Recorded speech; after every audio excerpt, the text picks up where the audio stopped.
Okay, good morning, everybody. Everybody's well. Happy Thursday. Hope you're doing well. We talked about yesterday getting in the game, getting out of the game. I thought I was just understanding why I think a show like this, why we do this. Why do I do this for? Why do we do this for? If you're here, you're doing this with me, is because just having time to come out of your life creates a habit to come out of your life, right? Just creating a muscle. Do you ever do that? You ever work out and there's a muscle that you didn't even know existed before? You ever have that? Where you're like, what is that? And you start realizing that I had a muscle there? Like I've never, oh my gosh, I didn't know. It was a muscle. It's called the in and out muscle that I've just created. But it's a real muscle. And it's being able to come in and out of your life.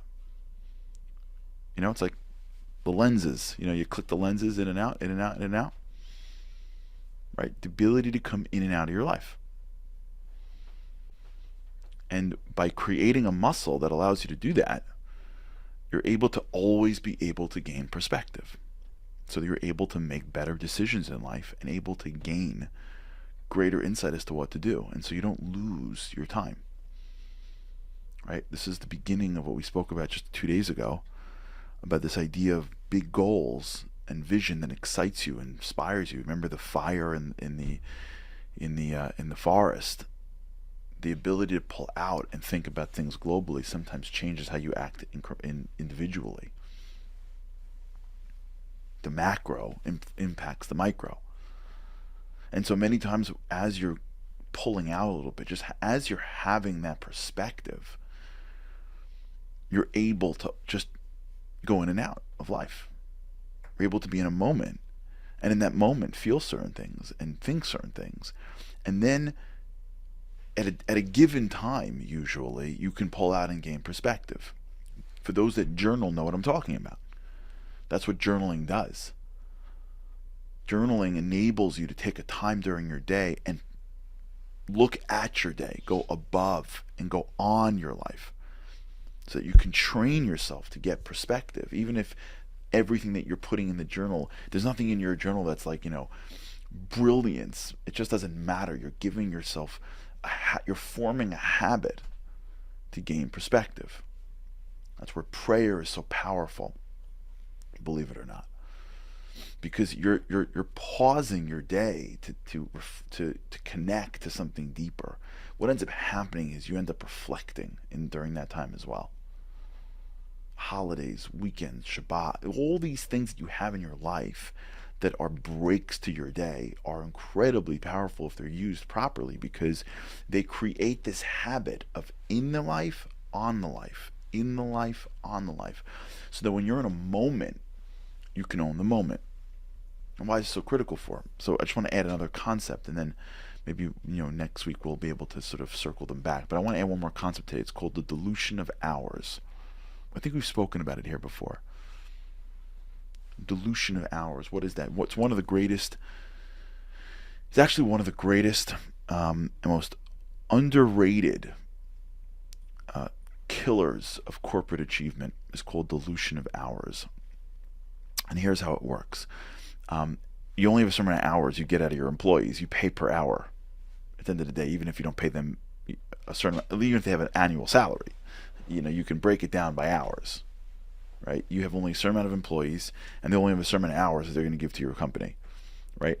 And so, when the company has clear goals and clear feedback loops, then everybody comes in and uses their hours properly. When it doesn't, you can theoretically be causing fires that'll bring people to do things that'll end up not really helping the company, right? So when you have bad management, people are just left to their own devices, or people go in directions that aren't really helpful to them. They're not sitting at, I'm not talking about wasting time. Forget that. That's the easy stuff. I'm talking about working. I remember once when I was in law, I'll never forget. I had this guy who was in the way it works in law, just to give you the 2 seconds, is like you come in as an associate, and then it's 7-8 years of that. And then if you make it to partner. You can also make it to counsel. You go up, but the associate range. But in the associate class, especially in the firm that I started with, it's so structured that every year that you're in more control than the year beneath you. Your third year, your fourth year, your fifth year. remember one of the groups that I had this like disaster of he was like a sixth year or seventh year, like he was a total disaster. God bless him, but he was a total disaster. Like, I mean, it was rough, full, like a, self-absorbed, knows everything. If you're underneath him, you don't exist. If you're above him, he kisses up, like one of those types. So I remember we had a case we were working on, and he just decided that he wanted transcripts of, all of the of all the conversations that took place over the past 5 years, whatever. Like, I watched him call up like the entire paralegals of like litigation, and like 20 people showed up in a room, and he's like, okay, everybody, here's what we're gonna do. I want you to take all the transcripts. I want you to highlight, and they're looking at him like, what? Like, what? And he's like, is there a problem? Like, in big law also, like, there's no concept of like sleeve, like whatever. It's always. And I watched these guys like honestly work for like a week, highlighting, photocopying, till he had 5 years of transcripts. And then he like reviewed it over the weekend, picked out like 2 things, and like never even really used it. Right? You have 1,000 hours being put into a task that wasn't even important. That's called dilution of hours. They worked. They weren't playing around. But the work that they did was not really productive to the cause, because there was no real thought as to whether or not the thing that I'm doing is productive to the cause. Right? A lot of us have lives like this, where we make decisions to do things, we get involved in things come our way, and we waste our time and energy. We're working, we're doing stuff, we're investing energy, but we're just on some personal dispute that's has no value. It's not going to matter. We're engaged in some activity that like doesn't really matter at the end of it. It's not going to affect our lives in the long term at all. But we're in it. We're doing it. We're invested in it. Right? We have like multiple hobbies. We don't really need multiple hobbies that now take us across the world or across our thinking. Like, we don't really need the stuff we're working. And a lot of the work that we're doing, we're just going around in circles because we're not clear with where we're going.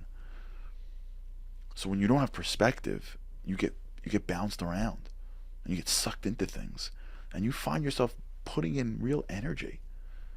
And what do you get for it? Nothing. Very little. Very little. Disputes that mean nothing really in long terms.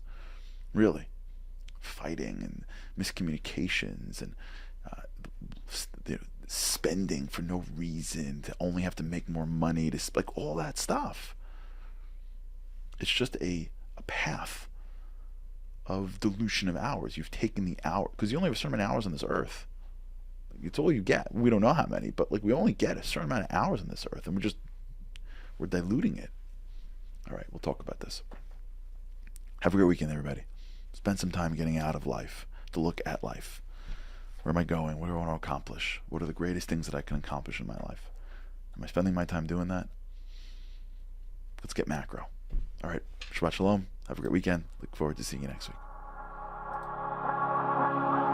Living on a lifeline. The world doesn't ever seem to change. Looking for the sunshine, but you're caught up in the rain. It's like your eyes are wide open, but you cannot see. You're watching life pass you by like 1, 2, 3. Walking in destruction. The winds of life blur your vision. All the devastation. Forever feels like you're on the run. It's time. No one else can set you free. You're locked inside, and only